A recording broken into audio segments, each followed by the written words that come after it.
Howdy. Let's see if anyone's going to join me on this impromptu Ask Me Anything live stream.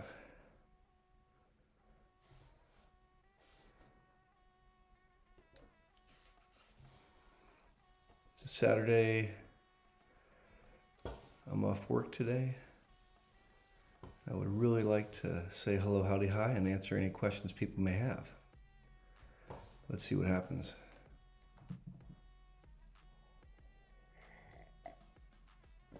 Hey Tracy, how are you?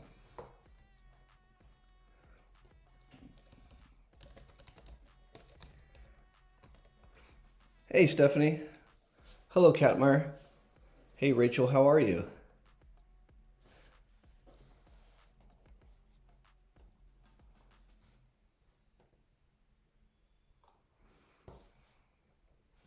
Hey Brad, James, great to see you. What's going on, Debbie? Hey Candy. Hey Angela, how is everyone? Greetings in the UK.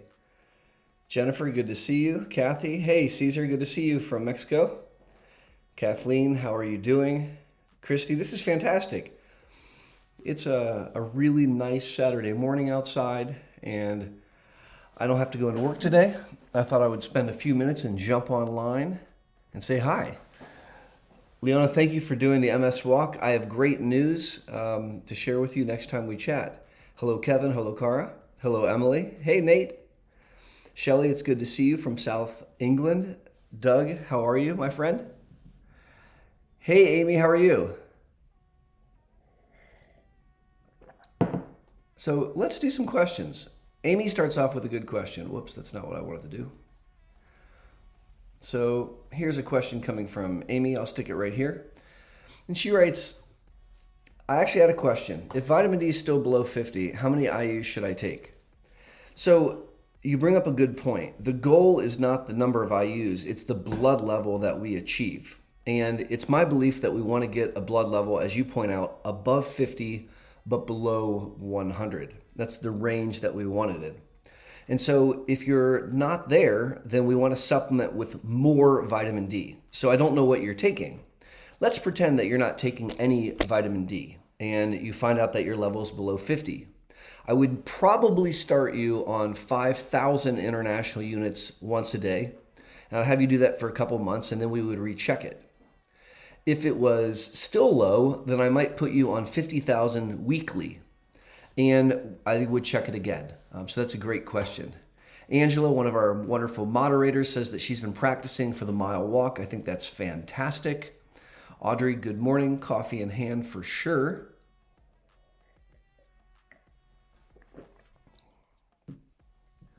So Barbara's had some fractures. She's walking with a rib belt. I hope that heals up. Marla's in the house. Hello, Marla. I hope that you and yours are doing well. Looking for some other questions. Rennie Berry says that it's snowing in Wisconsin. Honestly, it's really nice here today. I hate to say it out loud. I don't want to jinx the weather, but gosh, it looks beautiful right now. So Kathleen says, hi, Aaron. Well, hey, Kathleen. Do you recommend hyperbaric oxygen therapy? So I have not been overwhelmed by the data for hyperbaric oxygen therapy. I know that it's popular in certain parts of the world, but I haven't really seen massive compelling data that makes me routinely recommend that to my patients. That was a good question. So Hallie asks, how can I get spasms to stop in certain areas if the meds aren't working? So that's a really, really good question. And I'll punctuate it by changing the scene. Fancy pants. So how can I stop spasms if the meds aren't working? So one of the things that we want to do is we want to reinforce the importance of stretching. Stretching is massively underappreciated as it relates to spasticity. Now, when you, and the reason I bring that up is because you can stretch the specific muscle of concern. So let's pretend that it's the muscles of the hand, just because I can show you my hand easily, all right? So we want to hold a stretch, and we're going to hold that stretch for at least 30 seconds. Now, 30 seconds is a tremendously long time. Like, it's not like a quick 1, 2. And that, you're really, really holding this intention for some time. And then you may repeat that a couple reps. Hey, Jen McGraw, good to see you, madam. I hope you're doing well. And stretching is something that I want you to consider doing at the bookends of your day. So when you wake up before you leave your bedroom, when you get in bed before you go to sleep, and then once in the middle of your workday. Stretching is very, very powerful. Massage can help, heat can help, but those are things that you can control, that you can do. There's others, but they get into other medicines and stuff.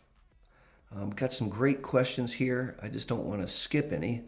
So Brad, it's great to see you. Marla says she's going to see me on the 19th. That's fantastic. I'm looking forward to seeing you. Elizabeth, hey, how are you? Definitely drinking coffee together this morning.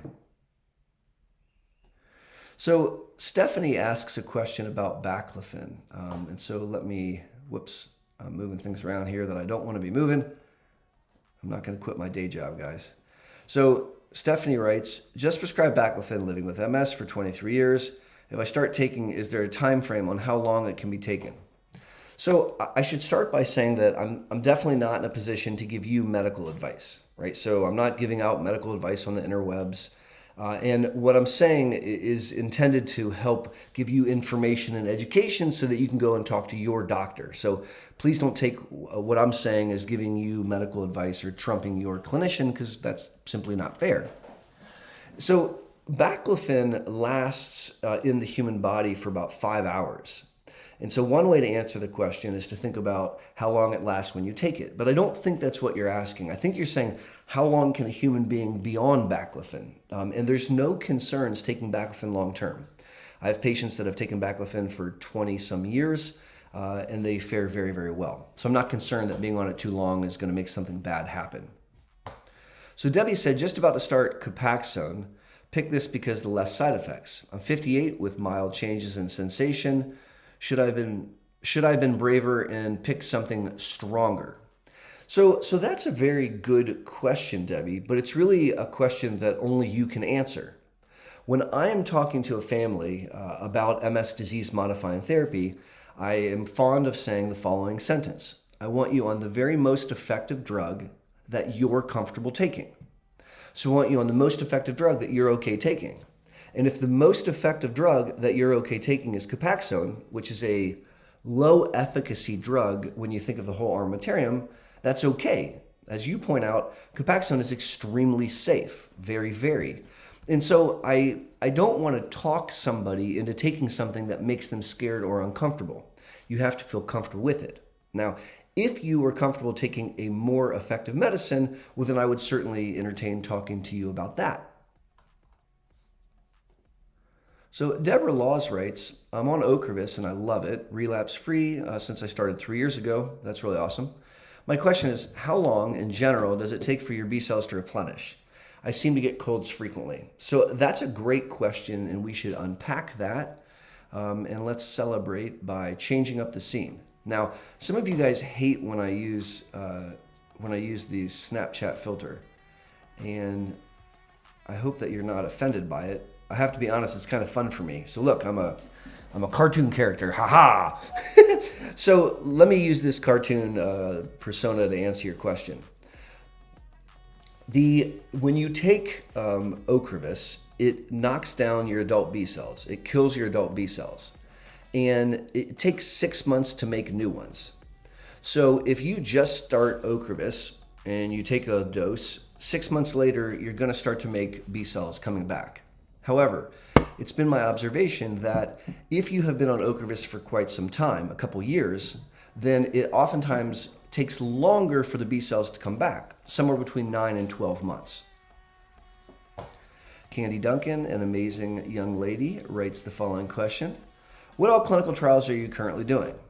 So at the Boster Center for MS, we're doing a bunch of clinical trials, bosterms.com. So if you guys go to bosterms.com, you can look at our research page, and we have a list of all the clinical trials that we're running. We're running a bunch of clinical trials right now. So just to review some of them with you, we're running several clinical trials comparing broutine tyrosine kinase, which are BTK molecules, against Baggio. So I have several trials in relapsing MS that are BTK versus Baggio. I also have trials looking at BTK versus Baggio for primary progressive MS and secondary progressive MS. We have a trial looking at BTK against Tecfidera. We also have some trials looking at Mavenclad in people with highly active disease and Mavenclad in folks that are over the age of 50. Mind you, 50 is not old.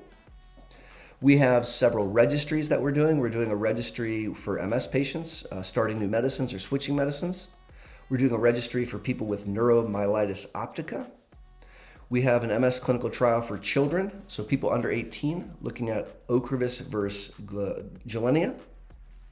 We have a cognition study, which is an iPad app study that anyone with MS can do. And we also have a really cool trial looking at secondary progressive MS and primary progressive MS, looking at a molecule that's like Aubagio, but it's a new tweaked Aubagio. And that molecule is a study called Caliper. The study lasts 10 years. So it's a really, really exciting trial. So there's a lot going on in clinical trials. And if you want to check that out, go to bosterms.com and there's a button for research and you can see all those trials listed. Thanks for asking that question. Jen, good morning in Maryland. I hope that the sun is shining over there and I hope that you and yours are doing well. I'm trying to find out where I left off. Here we go. Jane Lowe says that she's using CBD tincture, which helps with symptoms, and I think that's awesome. We certainly have had some really good successes with CBD tincture, with CBD products in our clinic. So here, I'm a little less cartoony now.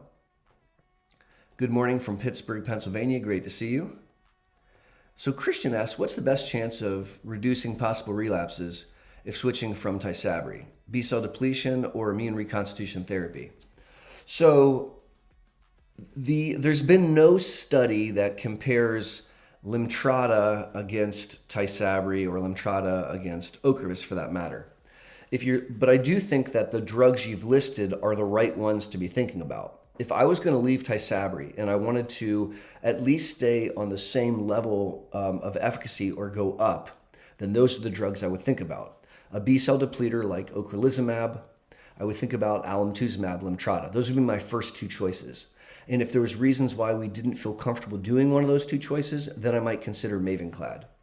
I think that would be the way that I would approach it. And I want to remind you that you're talking about like Ferrari, Lamborghini, and self-driving Tesla. So some really, really high-end things. Very good drugs to consider.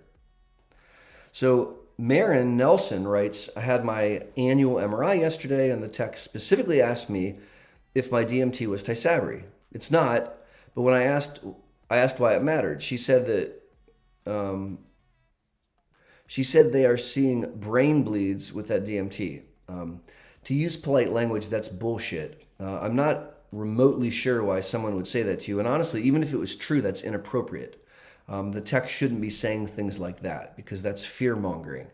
I'm not sure why they said that. Honestly, if I heard my patient tell me about that, I would call the MRI suite and I would talk to the manager of the MRI suite and ask them to educate their staff not to talk to my patients in that manner. Because I think all that would really do is make people scared. So I'm sorry that happened to you.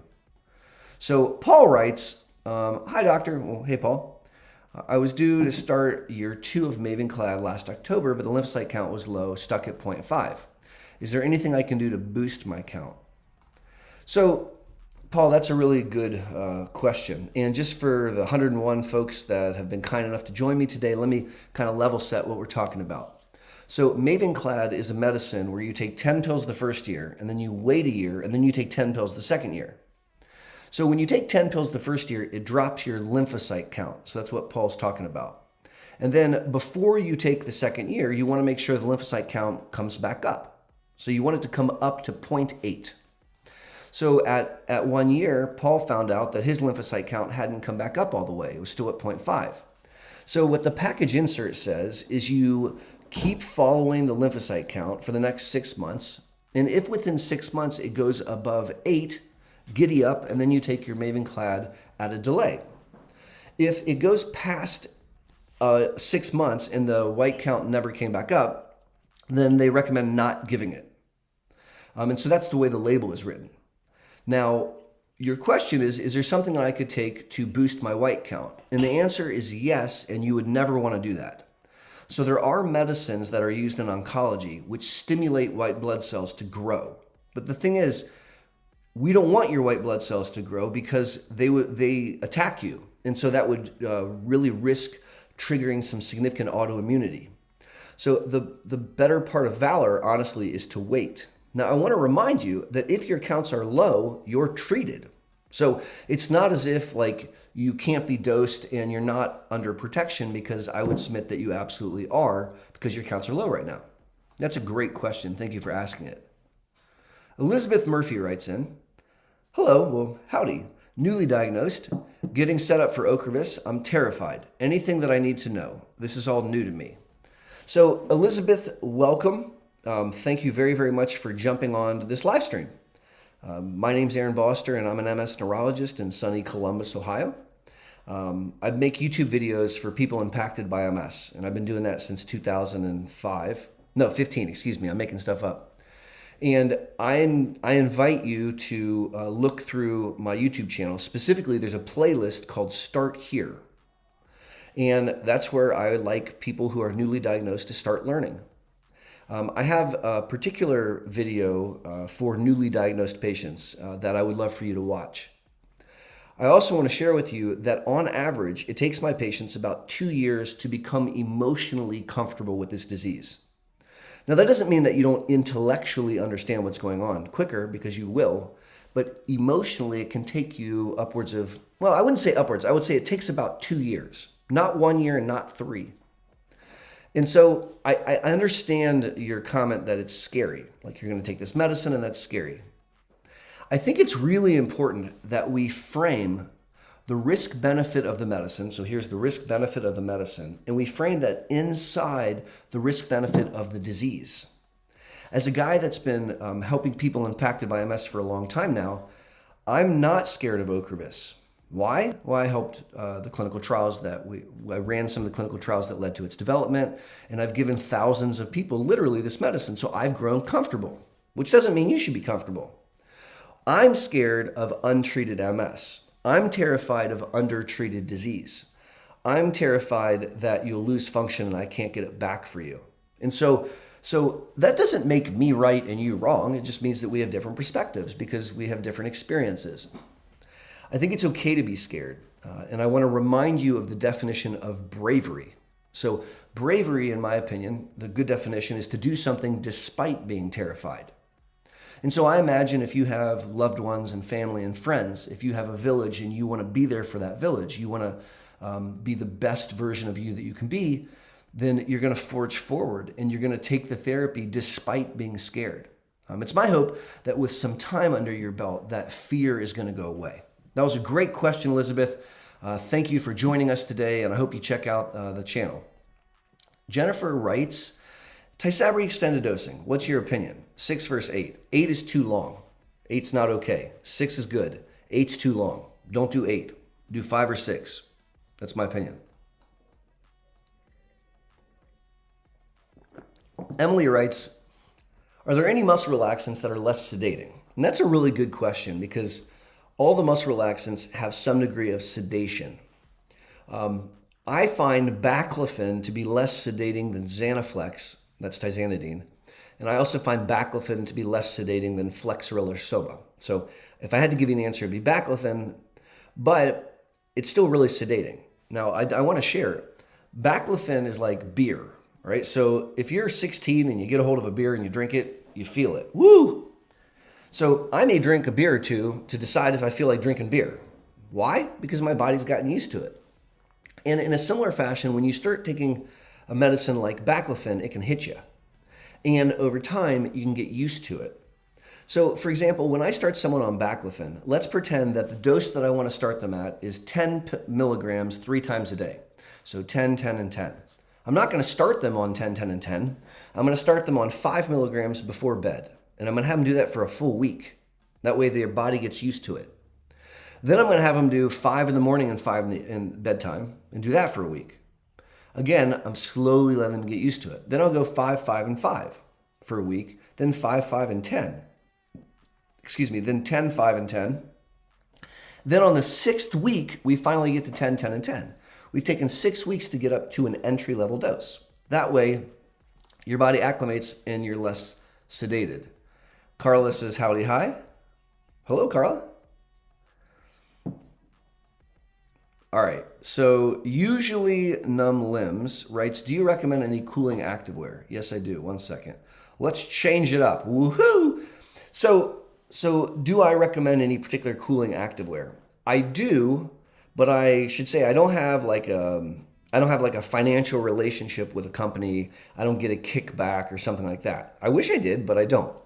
But there is a company that I think makes an awesome product, and that's called Therm Apparel. So Therm Apparel is a company that makes, and it's kind of expensive. It's around $200, which I find to be on the pricey side. But they make the best cooling vest that I've seen. Why? Well, first of all, it's extremely lightweight. And second of all, you can wear it under a t-shirt and nobody can see it. It's very, very discreet. The cold packs go against your back, the bottom of your back. You can see on the camera, the cold packs go right here. And they strap on and you can wear it under your clothes. So I like that one very much because if you have to wear a big bulky cooling vest, kind of looks like a fishing vest, that's not very fashion forward and you might not like wearing it. Caesar, a friend from Mexico, writes, I'm on Okervis, first 2 rounds, no reaction, but the 3rd round with high temperature. Do you know why? So what I'm assuming, Caesar, is you had the first 2 loading doses and then you had the first full dose. And that can happen. You can see an infusion reaction with any of the infusions, and it can happen in the setting of a 3rd round. I would make sure that I was taking Tylenol. I would make sure that I was taking Benadryl, and I would make sure that I'm taking a little bit of prednisone before the infusion. And I might take it for a day after the infusion, the Tylenol, and that would cut out any fever. The other thing to keep in mind is the fever is not dangerous. It's a cytokine release infusion reaction, and it will definitely go away. Raj writes, from India, my son suffers from primary progressive MS. He's taking rituximab infusion. He is stable. So that's fantastic. Raj, I'm very happy to hear that because rituximab is an outstanding medicine and it should work to treat your son's PPMS. That's fantastic that he's on that medicine. So Pam writes in, good morning. Well, hello, Pam. Is reduced arm swing a symptom of MS you have seen in patients? Yes, it can be. Let's do a quick MS water challenge, and then I'll do a walk and I'll show you what I mean.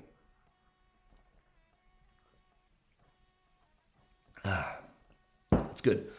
All right, so let me show you. Let me flip the screen around. All right, so let me show you a couple reasons why someone might have a funny walk.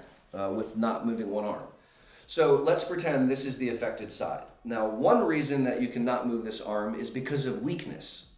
So if this arm's weak, it's going to move less. And when you're walking, it may not move very much just because it's not strong. All right? But that's not the most common reason that we see lack of movement in someone's arm in MS.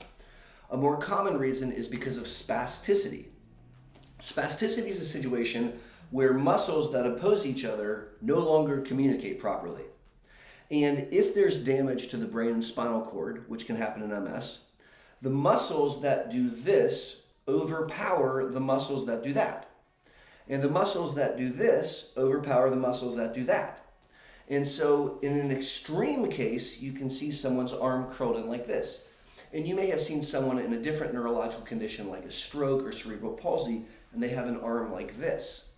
This is the extreme version, but it doesn't have to be this tight. It could just be an arm that at rest kind of curls in a little bit. And so you might see a hand that's kind of curled, here, I don't know if you can see as well, kind of curled in like this when someone's walking, all right?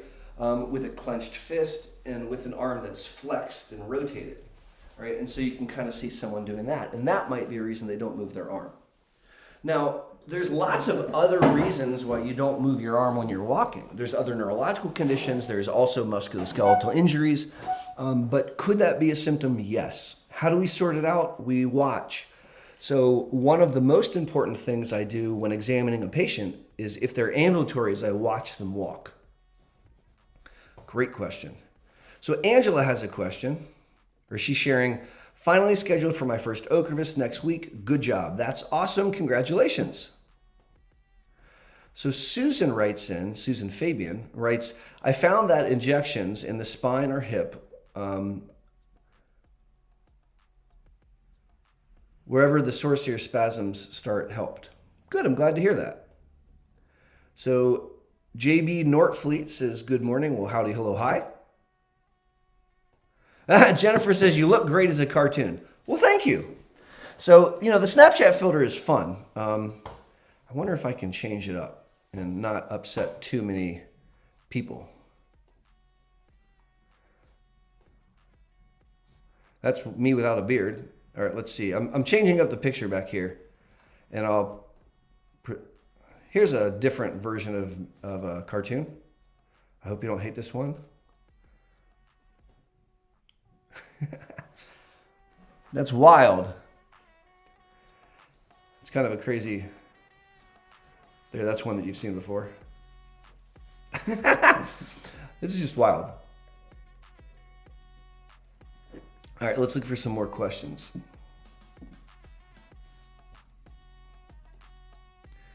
Barry says, I like the over-the-shoulder scene where we can see outside.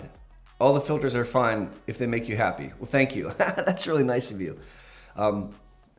It's funny when I'm hired by like a CME company to do some medical education on a live stream, there's like typically 5 to 8 people that are involved. There'll be someone manning the computer and someone doing the sound, someone fielding the questions, someone acting as a host or a moderator, and then I would be the person providing the educational content. And it's a really relaxed environment because I just look at the camera and someone asks me a question, I answer it. Here, behind the scenes, I'm doing like a million things. I've got like some lights and a mic and this thing set up, and I got a camera over there, and the software is not straightforward. I use a software called OBS. And so it's really kind of like, I feel like I'm a one-man band where I'm trying to do multiple things at once. And so it's pretty choppy. I really appreciate you guys putting up with me. I'm not going to quit my day job as a neurologist, but it really is fun to try to share this way and educate. And the scenes kind of make it more enjoyable. I hope it helps you think it's more fun. Here's a question from Colleen. Hey, Colleen, how are you doing? What are your thoughts about the BTK trial because of liver issues? So that's a really good thing to bring up. So when you do a clinical trial, you're studying a medicine in a population of people, and you're studying it not for one, but for 2 reasons.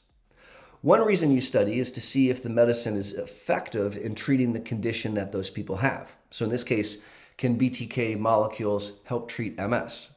The other thing you're doing is you're looking at the safety of the molecule in people with MS. And one of the things that's well known about BTK molecules, is that they can be hard on your liver. And so as part of the trial, you have to do liver enzyme studies. And you actually do them very frequently, like every couple weeks.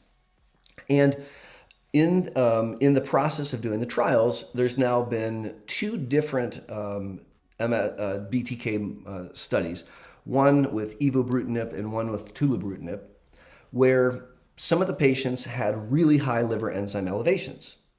And that was concerning to the trial, of course. And in the United States, the American FDA saw fit to put the trials on hold. Now, let me explain. That doesn't mean the trials have stopped, because none of the trials have stopped. But what they've done is they stopped adding new patients into the trial. So those trials have many, many hundreds and hundreds of patients that are already in, and they're not bringing new patients in. The other thing that they seem to have found is the concerns have all been in the first 3 months. So if you have a patient that's on month 4 or beyond, they don't seem to have the same kind of risk. So this is an ongoing investigation, and this is exactly why we do clinical trials.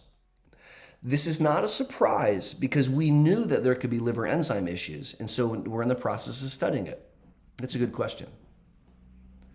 So Charlingo writes rituximab the same. So I'm not sure what you mean, but rituximab is Rituxan, which is a B-cell depleter like Okervis.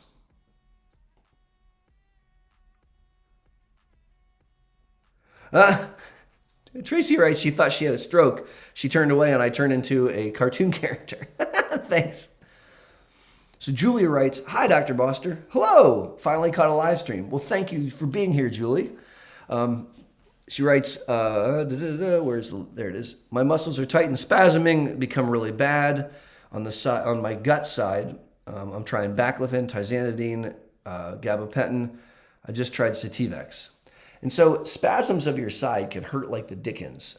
You can sometimes find really expert Botox injectors that can inject the intercostal muscles. You also could try topical creams like CBD cream or THC cream. I also have some people that have really good success taking a supplement like magnesium oxide. Rachel writes, "Question. How can I manage exercise when I have heat sensitivity? I get numb hands and tingles all over, just a degree or two when my core temperature raises." So one thing you can do is you can exercise in the water. So if you walk in the water, swim in the water, do water aerobics, water Zumba, the water wicks the heat away from you. So that can be really helpful. You could exercise wearing cooling vests and wearing cooling towels. You can aggressively drink ice water when you're exercising. Also, keep in mind that just because your hands go numb, it doesn't cause any worsening damage to your body. It doesn't make your MS worse. It's just really, really uncomfortable. So if you're able to keep on keeping on, you might be able to finish your workout with numb hands. Now, I'm not saying that's nice. I'm simply saying you can get through your workout that way. Once your body cools down, then you're going to do better. So RX is throwing up some flames. You guys know that on this live stream, when we show love, we flame up the chat. So I love seeing flames in the chat. Thank you for that. Change up the scene a little bit here. Kat Myers says, "Will there ever be a study looking at Bcell therapies and comparing like Okervis versus Kesimpta?" Probably not. And the reason is that both of the medicines are very effective. So they do a good job of shutting down MS. So if you're comparing one really effective drug to another really effective drug, you're not going to see very much differences. So to find a difference, you would have to enroll gazillions of people for a very long time. I'm talking like a couple thousand people in each arm for like 3 to 5 years. And that trial is too expensive to do. Like quite literally, it would be too pricey for even pharma companies to do. Having a wee nap. "Good morning. My MRI is suggestive of tumefactive MS, but I can't get into a neuro until July." So that's frustrating. And I'm sorry to hear that. I am going to make an assumption that you're maybe in Europe or in Canada, where there's a socialized healthcare system where unfortunately sometimes there's really long waits. And I'm sorry for that. Something I'll tell you which might make you feel slightly better. Interestingly, tumefactive lesions have a better prognosis than smaller lesions, which sounds weird, but it's true. So that's kind of cool. Can we reflect for a second that there's 143 of you on at 9 o'clock in the morning on a Saturday? That's so cool. Honestly, it's really, really amazing. I started this YouTube channel way back in 2015 because I had a no-show in clinic and I was frustrated, so I just recorded me talking about the multiple sclerosis severity score. I just talked into my camera and then I uploaded it onto YouTube. And you fast forward a couple years and I've really grown to love this YouTube channel. And the thing that I love the most, I never anticipated at all when I made it. And that's this community. It's you guys. It's interacting with you.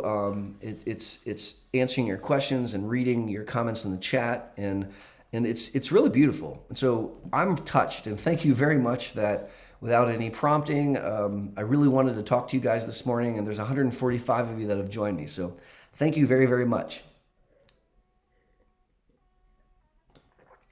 All right, so NK writes, "On Tysabri almost 6 years and doing good. I could go the rest of my life on Tysabri with no new lesions." Yes, it's possible. You could. That would be awesome. And that is possible. All right, so let's look for some... Oh, I lost my place. Sorry, guys.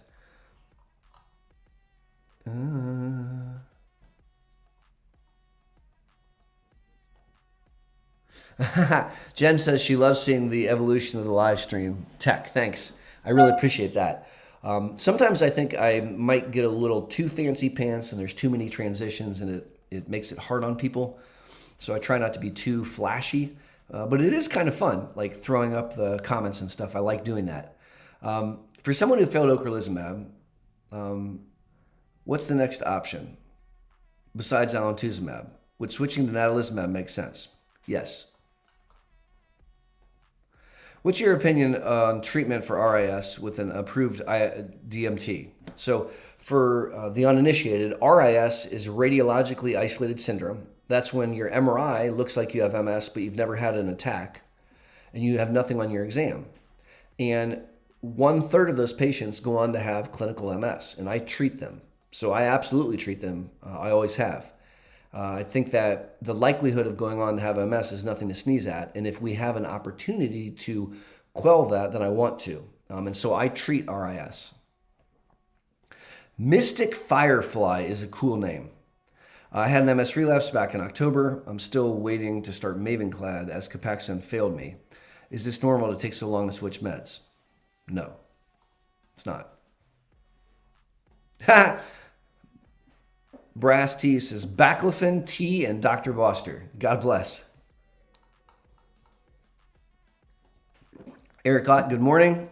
Michelle is in the house, currently taking a drug trial for PPMS, double blind, no reactions on my liver. Awesome. Thank you for doing that. Now think about this.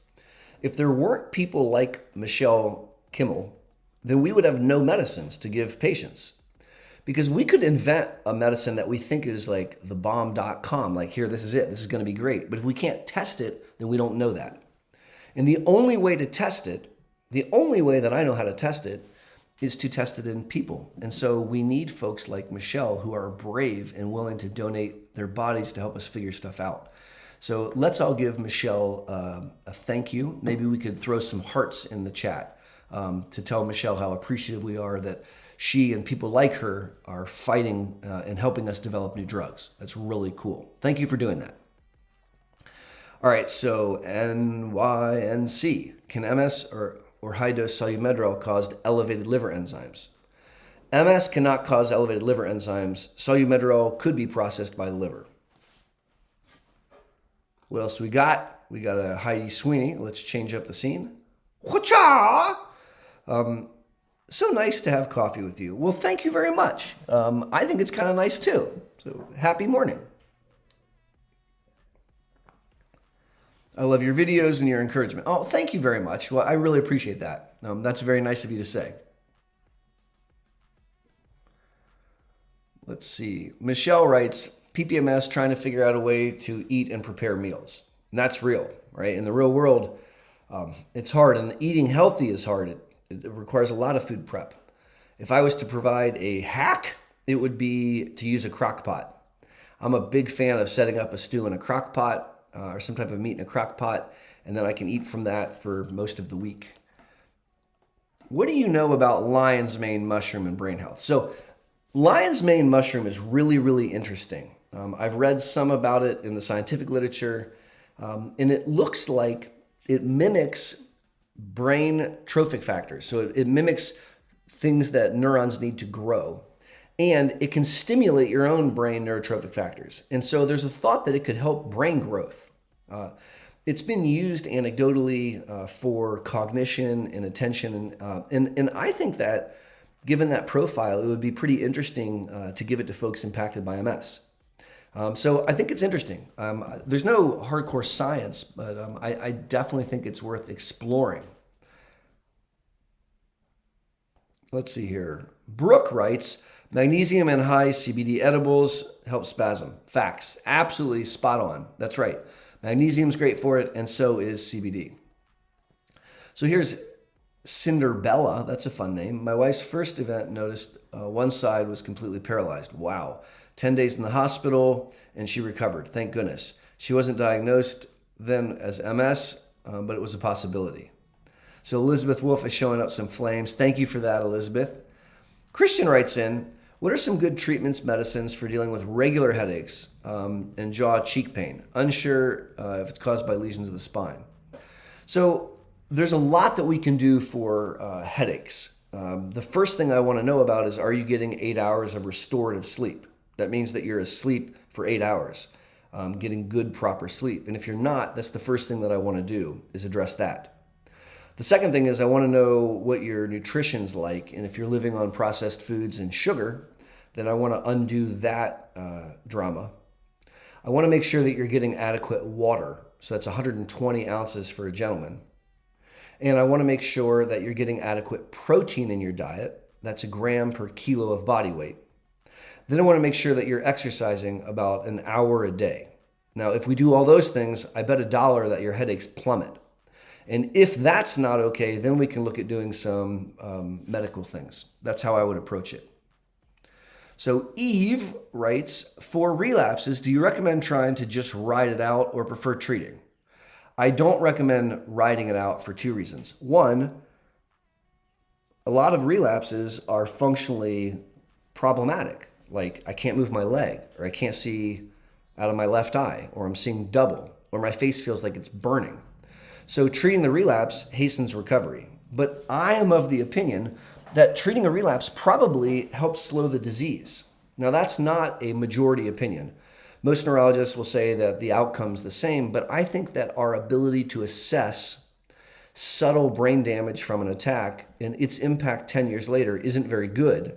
And it only makes sense that if you allow inflammation to burn a hole in your brain, that's not good for you long term. So I am very keen on treating attacks when I see them. Moreover, if I see an MRI, just an MRI that has a new enhancing lesions, I give steroids for that also.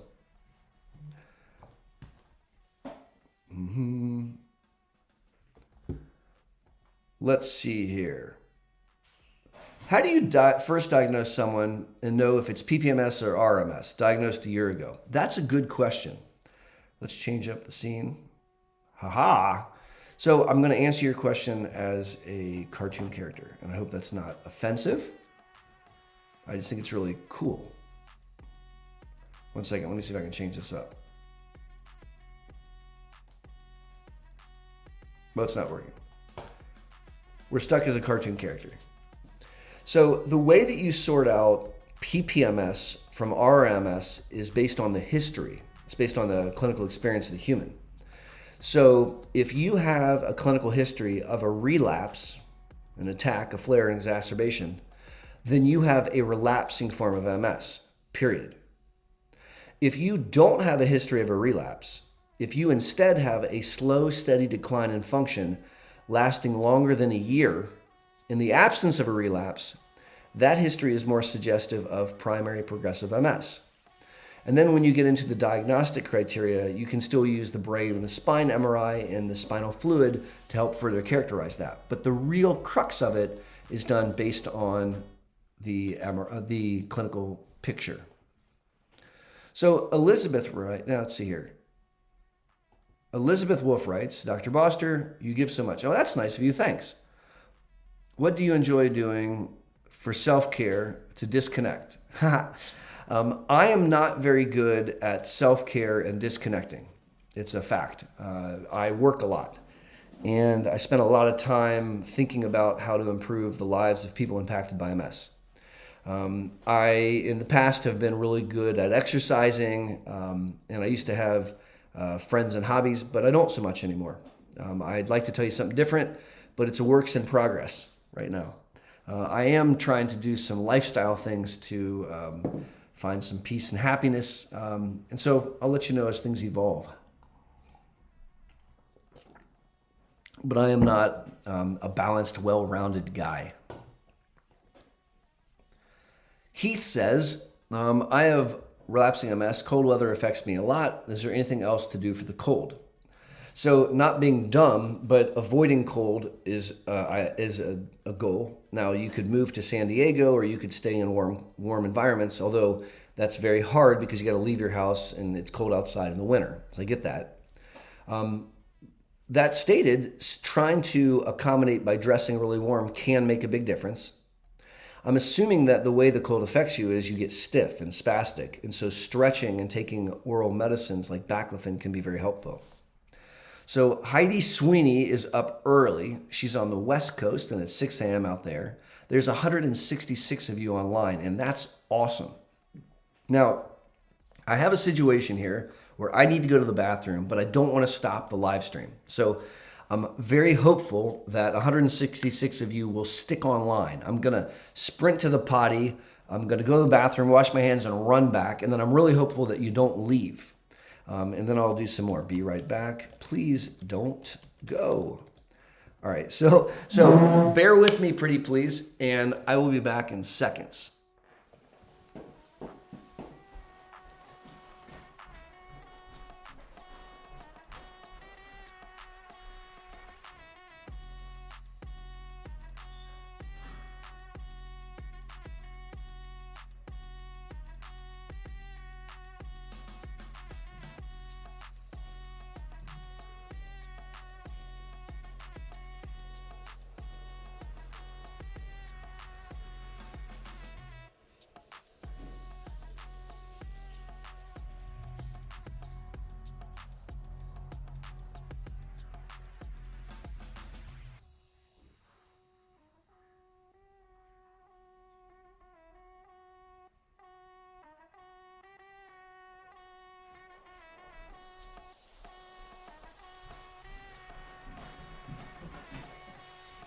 Alrighty, I'm back, guys.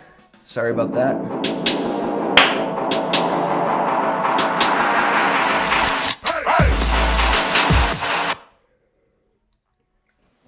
Sorry about that. I've got a 48-year-old bladder, and I can only hold so much coffee. So thank you for waiting for me. Let's jump back into some questions. I am having an awesome time doing an impromptu Ask Me Anything MS on this gorgeous Saturday morning. And it really is really gorgeous out. All right, let's see what we've got here. Deborah is calling in from Scotland, where it's 2 p.m. over there. I took my kids to Edinburgh a few years back, and we had an amazing time. I've driven up through the Highlands to Inverness, and I drank a beer up there. I think Scotland's absolutely gorgeous. I spent a weekend in the Isle of Mull, and I wanted to go to the Isle of Arran because my name's Aaron, but I didn't get a chance. Scotland is a really, really cool place. I would love to go back. I have very warm, fuzzy feelings about Highland fuzzy cows. Now, I know they're not called Highland fuzzy cows, but when I think of them, that's what I think of. These big, furry cows. Super awesome. So thank you for joining me over in Scotland, and I wish I could go visit you. Shane MS Vlog writes, I take 90 milligrams of something I'm not familiar. Oh, so I think you're saying Baclofen. I'm going to assume that's Baclofen. Should I consider a Baclofen pump? Please answer. Well, I'm answering. That's not enough information per se, but let me share with you how I think about whether or not we should do a Baclofen pump test dose. So how do I think about should we test out a Baclofen pump? So there are 4 things that I need to see for me to want to try out a Baclofen pump.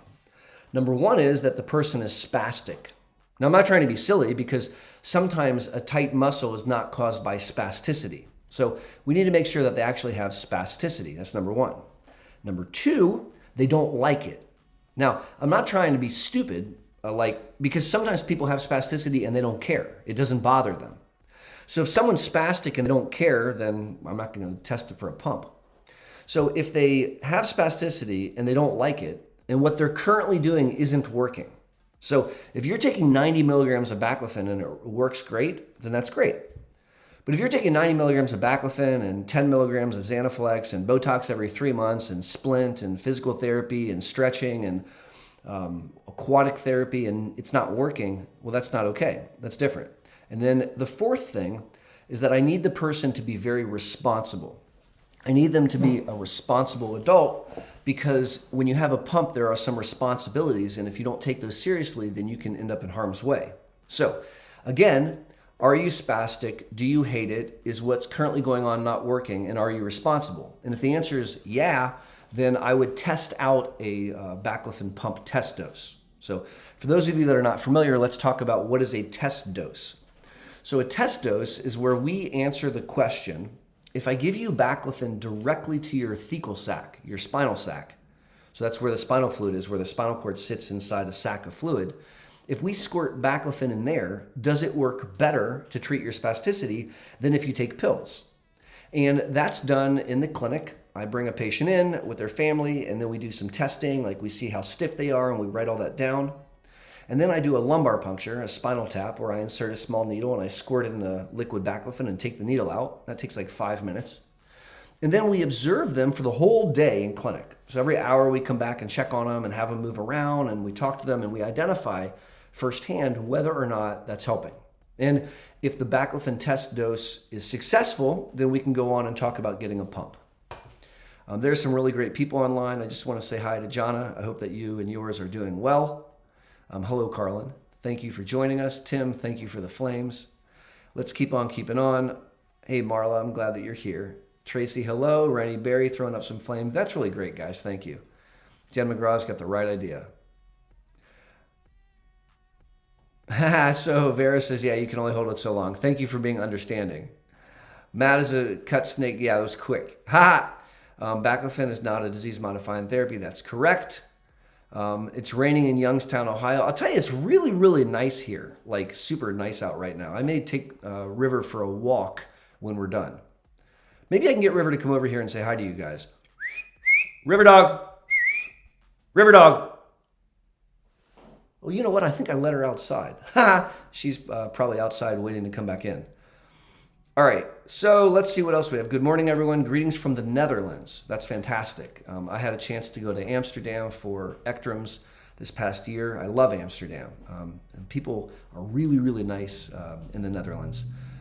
What are your thoughts on red light therapy or near infralight therapy directed at the brain? I don't have any information suggesting that that is helpful. I don't think it's something that I would recommend in isolation. If you have ample cash, so money's not a concern, and you're going to do light therapy in addition to something that I know works, okay. I don't think it's a bad thing. But if you were going to do it instead of something that I know works, then I would not be okay with that.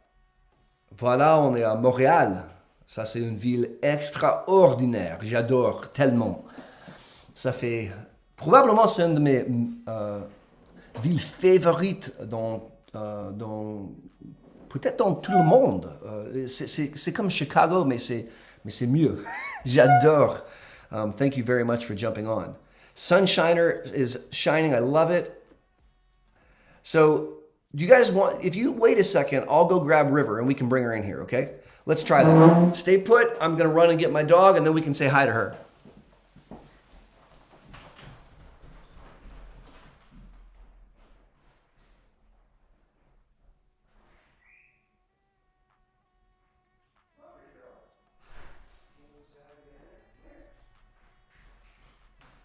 All right, guys. Let's have a quick hello with the dog. Come here. Come here, baby. Sit. Good girl. You want to say hi to the internet? Let's see, there's 166 people from around the globe that are looking at you right now. Can you believe it? Can you believe it? You want to say hi? You're a good girl. That's a good baby dog. Oh.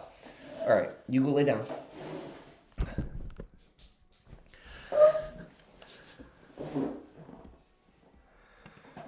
Cynthia writes, wow, Aaron, my doctor's speaking other languages. It's good to see you today. So, Dave, you were okay with me getting the dog? Yeah, the dog is amazing. And I agree with you, Jennifer. River is amazing. She's fantastic. How do you decide whether to give an S1P inhibitor versus an anti-CD20 or an anti-CD56 monoclonal? So this is a nice question. Let me see if I can get it to pull up here. And let's highlight the question by changing the scene. Ho-ho! Whoosh. All right, so the question is, how do you pick an MS medicine? So the S1P1 receptors, that would be like Gilenya, Mayzent, Ponvory, Zeposia. So those are those pills. How do you pick that versus picking an anti-CD20, which would be like Okervis or Kesimpta or Briumvi or rituximab? So how would you pick between those? Or how do you pick, and I think you mean an anti-CD52. Anti-CD52 would be like Limtrada. So I'm assuming that's what you mean. So how do you pick between those? Well, it depends on a bunch of different factors. So first of all, those medicines are not equally effective. So the S1P ones are not as effective as the anti-CD20s or Limtrada. They're simply not. So if you were going for efficacy, then I wouldn't pick the S1P ones, the Gilenya and the ones like Gilenya. If you can't take an IV or you can't get to an infusion center, then you probably can't do those other medicines. Or if there's other reasons why the side effect profiles are not in your favor, then you can maybe not take those medicines. Now, I am of the opinion that I want you on the most effective drug you're comfortable with. The very most effective drug that you're comfortable with is the one that I want to put you on. So if the most effective drug you're comfortable with is the least effective drug, and that's all I can get you on, okay. But if I can get you to take a more effective drug, I think we're going to fare better. And so that's always my goal. That was a great question. Thank you. Let's see here. What do we got going on? Cindabella writes, question. Let's see. Tecfidera for the last 5 years. No change on MRI until this past one. One lesion is bigger and 2 new ones have popped up. Should medicine be changed? Yes, abso-freaking-lutely. Yes, yes, yes, yes. Change. I love animals. I have a dog too. That's awesome, Barbara. So Carolyn Doss says, are you familiar with the VA MS Centers of Excellence? Yes, I am. So I trained in several different cities in the United States. I trained in Cincinnati, Ohio, where I worked in the VA hospital there, which is a really big hospital. I trained at University of Michigan up in Ann Arbor, and there's a giant VA that I worked at there. And I've done some work at the VA in Columbus, but a very small amount. But I'm very excited to share that the Boster Center for MS, my practice, just got accepted to see veterans. So I'm now in the VA system, which I'm really excited about. Throughout my career, particularly in Columbus, sometimes veterans get a dispensation to come and see me. And so now I'm actually in network with the VA, which is really exciting for me because now I can provide care for vets more easily. And so I feel really good about that. I would submit to you that the VAs are outstanding. And I think that they do a really, really good job in taking care of MS, generally speaking. So Dave says, does anyone find Ritalin helpful? I can share with you that many of my patients find Ritalin to be very helpful. Ritalin is an amphetamine salt stimulant. It's in the family of like Focalin and Adderall, and it can help trick your brain to be more awake so you can be more attentive. Now, there's 176 people on, and that's really, really awesome. Thank you so much. I can't believe that. Vicky says having MS sucks, and that's 100% true. Having MS sucks, and it's my opinion that if we work really hard and we're 5 for 5, we can make MS boring. And that's really my goal in clinic, is to make MS boring. So Cynthia writes, question, if MRI is difficult, what about a wide open? I'm sure they're not the best, but it's better than nothing. Yeah, that's absolutely true. So if an MRI causes claustrophobia, right, because you're inside of a tunnel and it's really tight, sometimes getting an open MRI is easier on the human. Now, the quality of the picture is not as good, but if that's the only way that we can get the picture, then I think that's completely reasonable. So I would certainly entertain getting a scan on an open MRI if that was the only way that we can get the human in. So Barbara says the cat in the back is lovely. Thank you. Let me see if I can get a better view of the cat. Well, that's not it. Let's see here. Bear with me. I could probably just move this camera so you can see the cat. There he is, right there. Hi, meow meow. So that's my son's cat, Mewtwo. He's like a dog. He's kind of a fun cat. So JB Norfleet MS writes, is it okay to get steroid injections in your neck while on Mavenclad? Again, I can't give you medical advice, so this is just information. You're going to have to talk to your doctor, of course. But yes, probably. So presumably a steroid injection in your neck is a local injection for like a problem with a pinched nerve or some type of pain syndrome. and the amount of steroids injected in the neck is very small. Now, there's a concern when you take an immunosuppressant like Mavenclad that you don't want to stack immunosuppression on top of one another. But a local injection of steroids should not create a problem. Of course, you want to make sure that the injector knows that you're taking Mavenclad. And moreover, if you've taken Mavenclad and you wait a couple months, your cells come back to normal, then it really, really doesn't matter at all. So it should be okay. So Wynn asks, how often should you have an MRI done? And that's a good question. It's my opinion that after an MS diagnosis, I want to get an MRI of your brain at least once a year, at least until we're 60. I want to get an MRI of your spine probably every other year, C-spine, about every other year or so. And that's where I would start the discussion. New Start writes, keep it up, doc. I'm tired of a whole bunch of things, but living in Philly, MS, is trying to stay positive. Me too. Staying positive is a really, really good idea.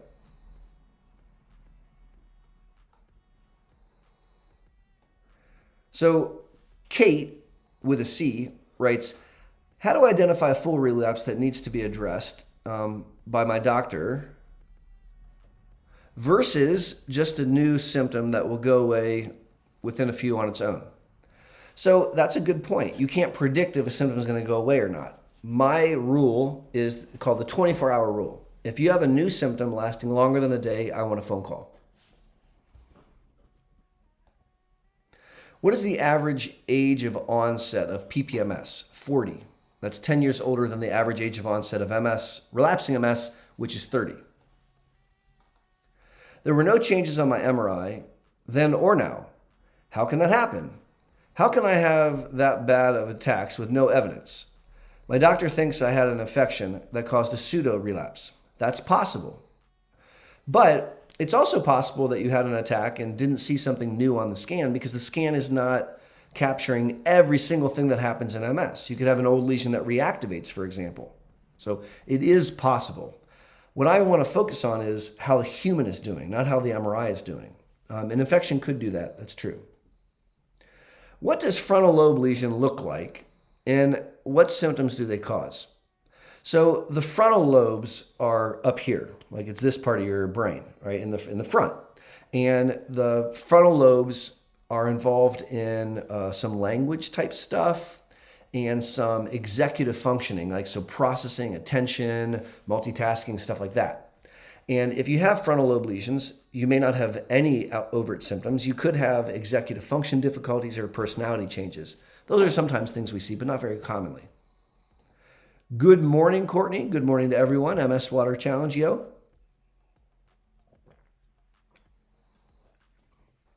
There's 197 of you on. Wowzers. So Andrea says, any tips to avoid prednisone weight gain? And this is a very good question. So let's unpack this a little bit. Prednisone can make you really hungry. It can make you retain water weight. And so when you're given high-dose prednisone for an MS attack, it can cause some weight gain. So one thing I want us to do is I want us to be in as good a fighting shape as possible all the time. So we don't want to walk around carrying extra weight, and we don't want to carry extra weight for multiple reasons, but I want you to be in a good weight before you take steroids, and I just think that's a good way to start from. When you take steroids, it can make you excessively hungry, and so you might need to do some things like lock your refrigerator or like put tape on the refrigerator door to remind you not to open it, or to tell your spouse to make sure that you're not like sitting at the refrigerator eating at night, because that can happen. Also, you'll retain water weight and you'll pee all that off. Staying physically active can also help. Now, some of this sounds like common sense, but it has worked for my patients in the past. And I oftentimes consider steroids to be a necessary evil. It's necessary to help people recover from attacks, but it's kind of evil because of the side effect profile. Good question. Samantha says, thoughts on Okervis every 5 months. It would work better if I could give it every 5 months. It's not approved to be given that way, much to my chagrin, but that would be awesome sauce. Rob writes, if I switch from Tysabri to Mavenclad, boo little boy to rebound infection from stopping. So I think what you intended to write was, if I'm on Tysabri and I go to Mavenclad, what's the risk of a rebound infection? And I think you're kind of potentially mixing up a couple different thoughts. Now, I might be wrong, but I'm going to just try.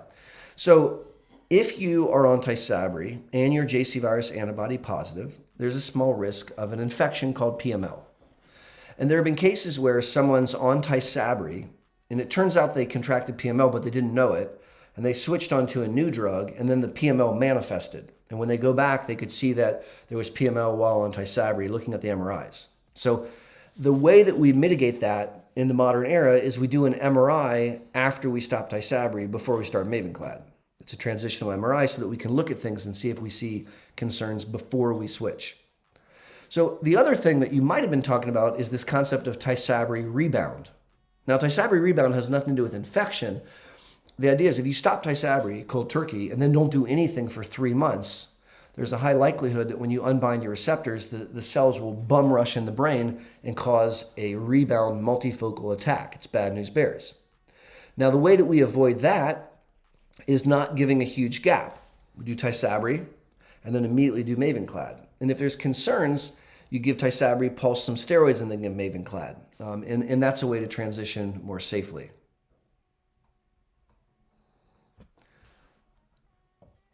So Dawn said, I read that MS shortens your lifespan. Is that true? In the modern era, nuh-uh. So with the earliest applications of highly effective therapies, I think we can extend life to a normal duration. Untreated MS, you're going to take 5-7 years off your life. Kathy said, I finally caught up with you on a live, so I wanted to ask a question because I can't get a straight answer from my neurologist. Kate says, question. I've had pain in my legs that caused problems at night and now even during the day. Is it just par for the course or something that I should contact my doctor about? I think you should contact your doctor because I'm hearing that sucks and you don't like it. And if it went away, it would improve your quality of life. MS can cause lots of different kinds of pain. And so I 100% would talk to your doctor and say, hey, what can we do to make this not hurt? Any chance of being approved every 5 months? No. Average coffee enjoyer. Well, I am an average coffee enjoyer also, so well met. I just want to say I appreciate your work. Oh, well, thank you. That's very nice of you. Julie Weber writes, I do planks for core strength. It's low impact and quick, only 1 minute. I think it helps with walking and keeping from falling. Just wanted to share it. And that's an awesome, awesome pro tip. So doing a plank is really an excellent exercise for your entire core, like from your feet to your hands and everything in between. And when you think about MS exercise, there's 4 things that we want. We want limb flexibility, yeah. Cardiovascular endurance, yeah. We want balance, yeah. But maybe most important, we want core strength.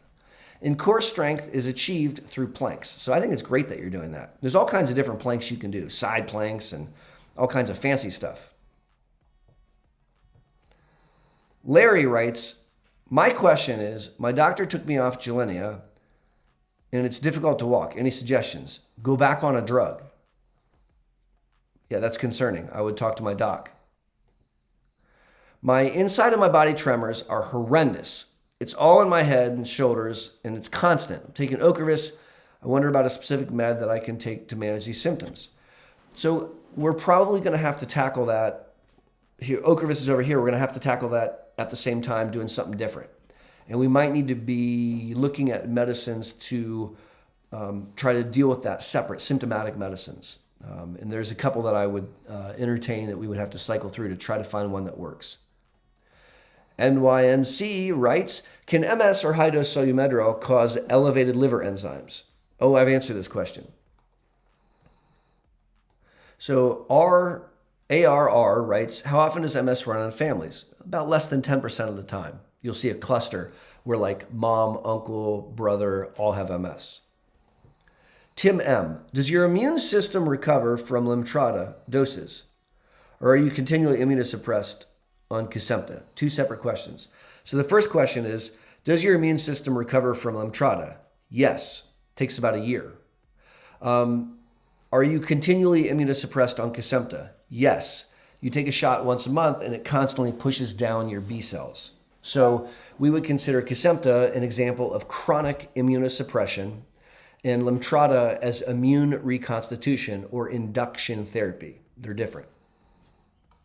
Oh, look at that. We just hit 200 people. That's freaking awesome. Wow. Thank you, thank you, thank you.